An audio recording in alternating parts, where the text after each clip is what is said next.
How can leaders champion well-being and cultivate genuine work-life balance? The American Institute of Stress estimates that 83% of US workers suffer from daily work-life stress issues. 76% say that stress impacts their personal relationships, let alone 50% are not even engaged in doing their job. Percent say that their workload is the number one source for their stress. Welcome to Shedding the Corporate Bitch, the show where we'll explore the strategies, mindsets, and stories that shape today's managers into powerhouse leaders by shedding their bitches of fear, insecurity, doubts, and negativities so they create the riches in their work and life they deserve and find that work-life balance. Today, we're zeroing in on a critical issue, that being the well-being of a leader that has a direct impact on the people around them. We need to dive into why a robust well-being strategy is your best defense against burnout and turnover, and how the right kind of leadership can not only drive productivity, but also foster a resilient, satisfied team. From flexible work arrangements to proactive mental health support, I'll give you actionable insights and strategies to revolutionize the way you lead. Get ready to challenge the myths of work life balance and learn to measure the real impact of your well being initiatives. If you're happy, your people are happy. If you're well taken care of, your people are well taken care of. If you're energetic and excited about the work you're doing, that's going to foster that same emotion in your people. So tune in, take notes, and prepare to lead with a well-being mindset at the forefront. Stay with us. Welcome to Shedding the Corporate Bitch, the podcast that transforms female corporate executives into powerhouse leaders by showing them how to shed challenges, overwhelm, fear, insecurity, self-doubt, and negativity holding them back. I'm your host, Bernaedette Bose of Ball of Fire Coaching, bringing you powerhouse discussions each week to share tips, advice, and sometimes tough love so you create the riches in your work and life you deserve. Let's do this. If you've taken part in Shedding the Corporate Bitch over the last number of years, you might actually have heard a contradiction of one of my beliefs in that opening introduction around well-being. Work-life balance doesn't exist because balance kind of indicates to people that there's equality in what we're doing at work, what we're doing at home, that we're finding equal time to put to those things, or we're finding specific strategies or passions in both of those arenas, or we're working at the same level in both of those areas of our lives. Any given day could totally skew one way or the other, the amount of focus, the amount of tension, the amount of intention that you could put to either your work or your home life. And so I often talk about work life blend, finding how you can get the tools, the strategies, the resources, and the support to really find a blending of both of your kind of personalities, both of your lives into one, and ensure that you're doing it effectively to where you're finding peace, breath, calm, joy, happiness, fulfillment, and satisfaction in both areas. I definitely believe that you don't have to suffer in one to be happy in another. You can have it all. It's just a matter of how you go about living both of those lives. That can come down to time management. It can come down to organization, but it also can come down to looking at your well-being and translating that focus and those strategies to your team.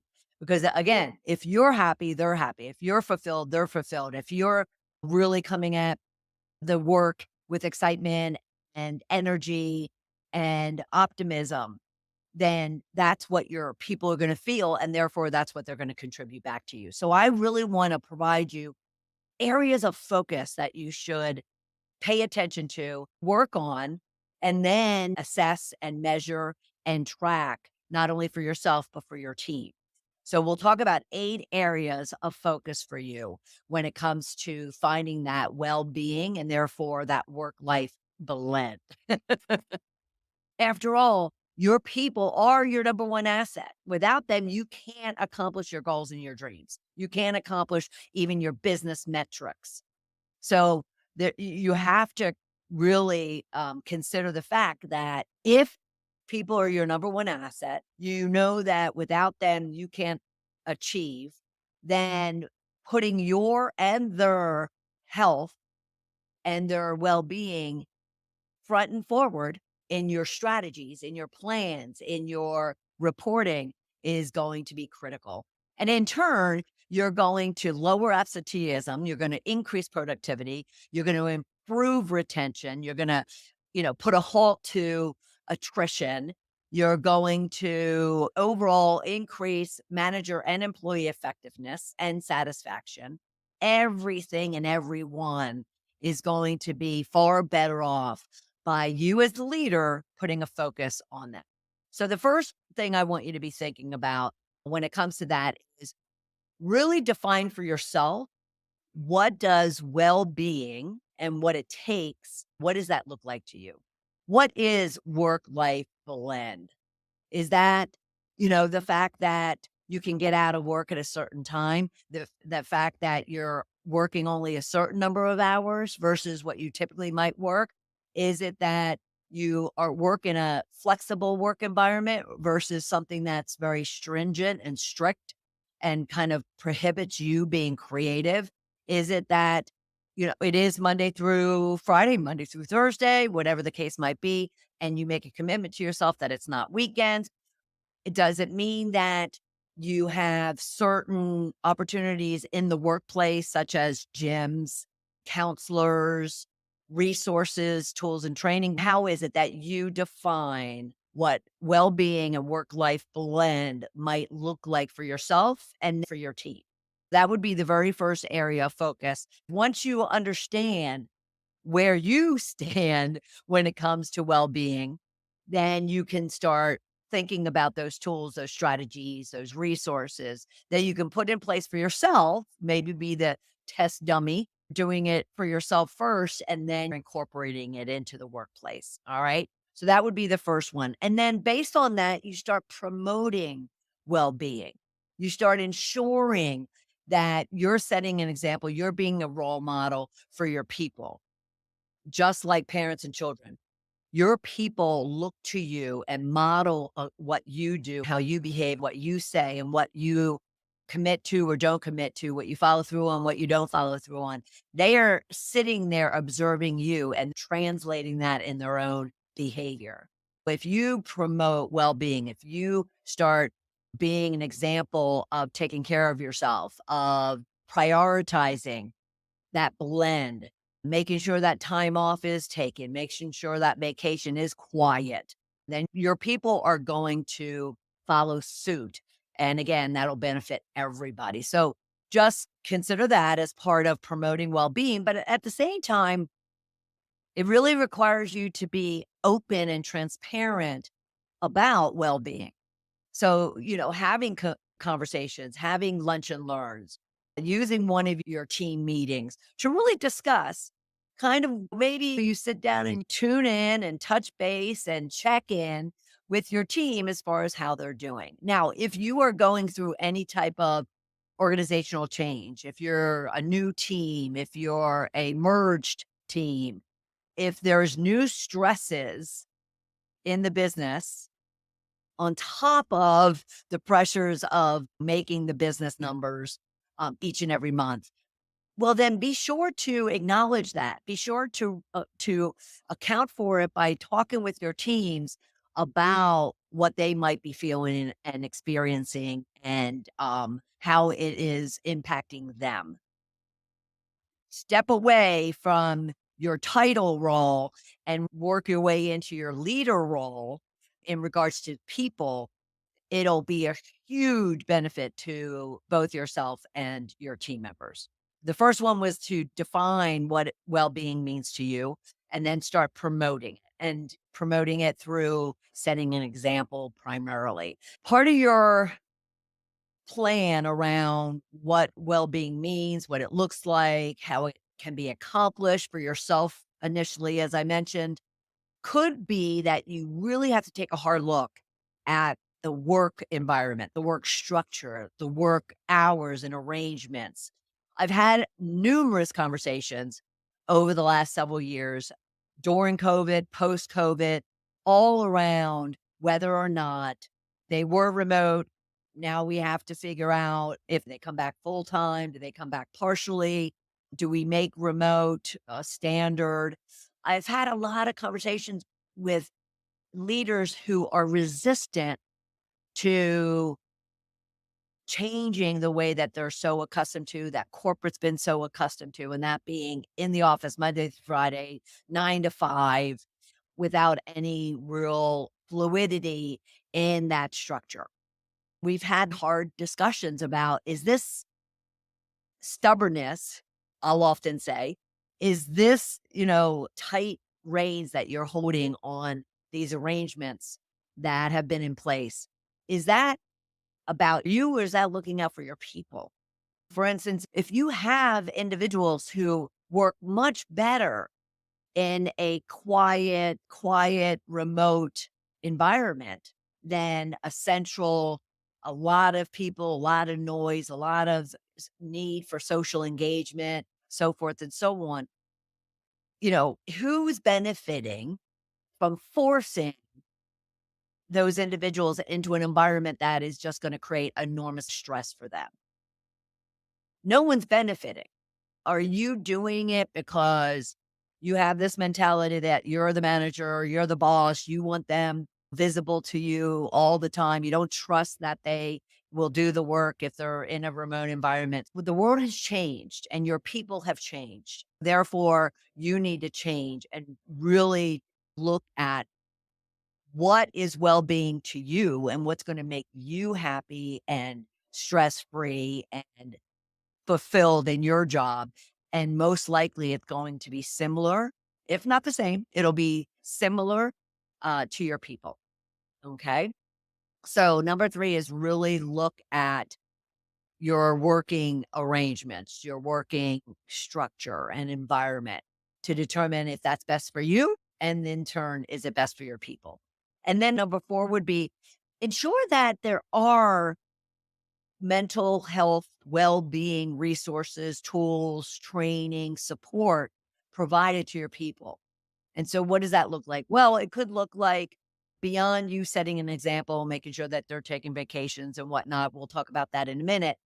You seek even from maybe HR or a group within your organization as to whether or not your people have access to support resources, whether that be mental health experts, counselors, so forth and so on. It could be training. It could be applications that they can use for meditating, breathing, and focusing on their mental health. And that includes, fitness and diet. So that would also include, whether there's gyms or at least memberships and other resources available to them. But seek that out.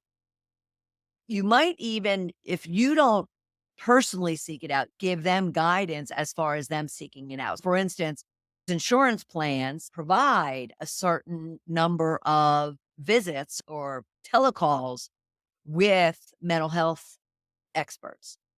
And therefore, you don't know everybody's insurance plans, but you could just make your team aware of it so that they could go looking into it as part of your overall well-being work-life blend strategy or plan.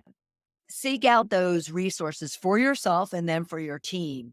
And again, going back to transparent communication, make it a subject, even if it's for 5 minutes as part of your team status meetings. Ensure that you're creating that open, transparent, supportive, and safe environment. If someone is dealing with a lot of stress, make sure that they know where they can go, whether that's to you, I would hope, whether that's other resources within the company, Make sure that you also are encouraging your employees to confront and bring up where they're struggling when it comes to their mental health and well-being.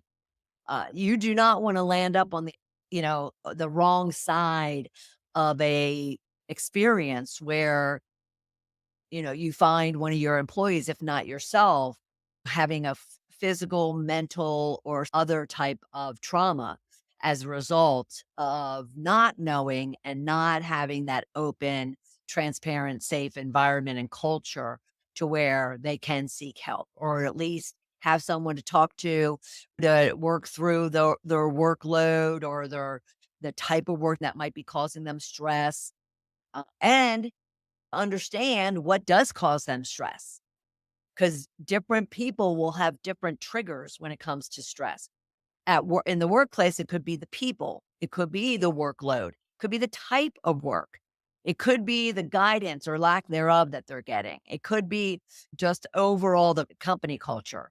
So, you seeking that type of understanding out is also critical to you and to your team, but it's a critical part of being a leader.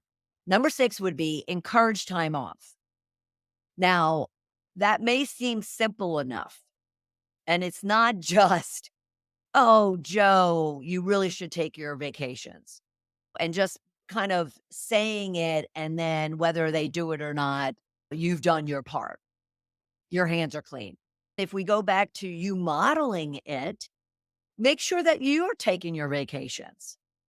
I learned the hard way after 25 years in my, corporate career, that I was not impressing or doing anything to elevate my, I don't know, panache by not taking vacations and working my little tail off, you know, 7 days a week, 12 months a year. I wasn't doing anything for anybody else. I was just killing myself. If you as a leader struggle to take your own time off, find those resources to help you ensure that you do make that a priority. And if you didn't think about it on your plan that we discussed around defining what well-being is and what your work-life blend plan might be, then you definitely need to take a second look at it.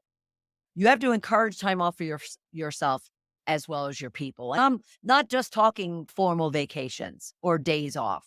If you are struggling and can't get out of bed, or you're just really dealing with some stuff that is causing you not to be able to focus and be productive in your job, then seek that time off. It could be an hour, a day, a week, whatever the case might be.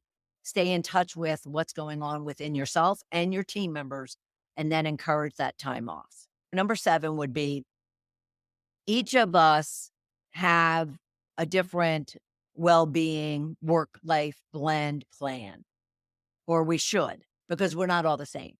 What you need is not what I need. What you want in your work-life blend is not what I necessarily want.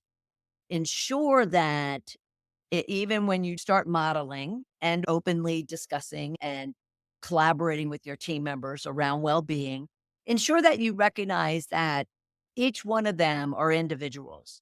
And so yours, it can't be like you're writing up a plan and that's what everybody follows. You, again, going back to even the flexible work environments and arrangements, you need to recognize that not, that plan is not going to be suitable for everybody. They need to be able to tailor it for themselves by providing resources that support that training, that collaboration, that discussion, that vulnerability, that openness, and that willingness to let them take the time, let them find the best arrangements for themselves. They can then tailor their own individual plan that still meets goals and objectives, still ensures that you get what you want and they get what they want, but at the same time it's really a focus on them as an individual, not them as just a cog in the wheel on the team. All right. And lastly, and I would have put this first if you know me at all when it comes to where I really think people need to focus, but I felt that it was the closer. on this subject. We talked about you defining how you look at well-being or what you want from well-being in a work-life blend, and even putting that plan together, laying that out, then using it to model it and set an example. You should also establish goals and measurements for whether that plan and that well-being you have defined is actually happening. So far too often, I find that they'll come up with a plan when it comes to their own mental health or physical well-being, and they fall right off it. Let's use time off or vacations as an example. They'll say, I have 4 weeks of vacation. I'm going to take my vacations. They might be scattered about, but I'm going to take my vacations. And the next thing you know, 3 months, 6 months down the road, they're back into the heaviness of work and the pressures of getting the job done and the business metrics met. That, so what happened to that vacation? Oh, I just didn't have time. What does that mean to your well being? Well, I'll be fine. I'll take my vacation next month. Does that ring a bell to you? If you're gonna take the time and you really are serious about understanding how you could be taking care of yourself, how you could be taking care of your team, and finding that blend for yourself. So not only are you taking care of personally, but it does help the business. It does increase productivity, increase attentiveness, increase retention, increased effectiveness. If you can focus there, then set goals for yourself based on whatever you put into your plan. And be sure to be going back and checking in with yourself, maybe every couple of weeks, as to whether you're following through on that plan or that plan slash commitment you're making to yourself. Because again, if you're happy, fulfilled, taken care of, your team is going to be as well. And that's a benefit for everyone. Plus, you will be a happy, fulfilled, energetic, confident individual, let alone a leader. The key takeaways I want you to really think about and consider is you must actively engage and advocate for your own well being and for that of your team members. No one else is going to do it for you. Be sure that you're raising your voice when it comes to how you want to take care of yourself and your people. Create that plan, start modeling it and being the example for those around you.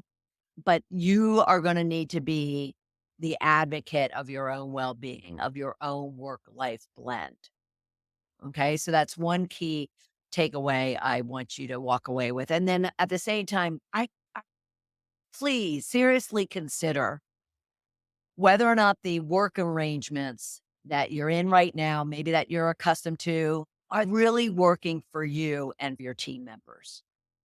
Let go of the ego, fear, or lack of trust that a different type of work arrangement may, put things at risk.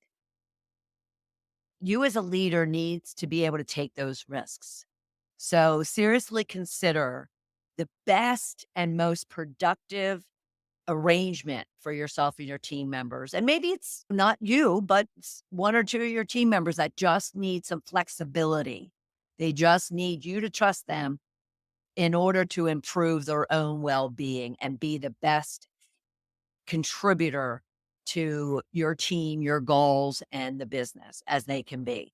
So that would be my second takeaway for you. And lastly, build that culture of openness, of allowing your team members to know that you or other resources are there for them. Should they be struggling? Should you be struggling? Ensure that that open, safe culture, environment, and setting is communicated and made available to them so that everyone can know that what they might be dealing with personally, professionally, emotionally, mentally, spiritually, financially, they can go somewhere to get the support and help that they need so that they can then come back to their role, to their job, to their office and be as productive and as effective as they want to be, because they do. No one wants to be waking up every day, 5 days a week, miserable to do the job they need to do, whether that's remote or in an office. They want to be happy. They want to be energetic. They want to be productive so they feel valued and can contribute. Take care of your well being, find that work life blend, shed those bitches of fear, insecurities, doubts, and negativities that might be tripping you up, holding you back, and stressing you out. Just focus on you and your team, and you will create the riches you deserve in your work and life. I'm thrilled that you were with us this week, and I'll look forward to having you right back here for another episode of Shedding the Corporate Bitch. Be well, be happy, and find that blend. Bye. Thank you for tuning in to this episode of Shedding the Corporate Bitch. We hope you enjoyed the conversation and gained some valuable insights.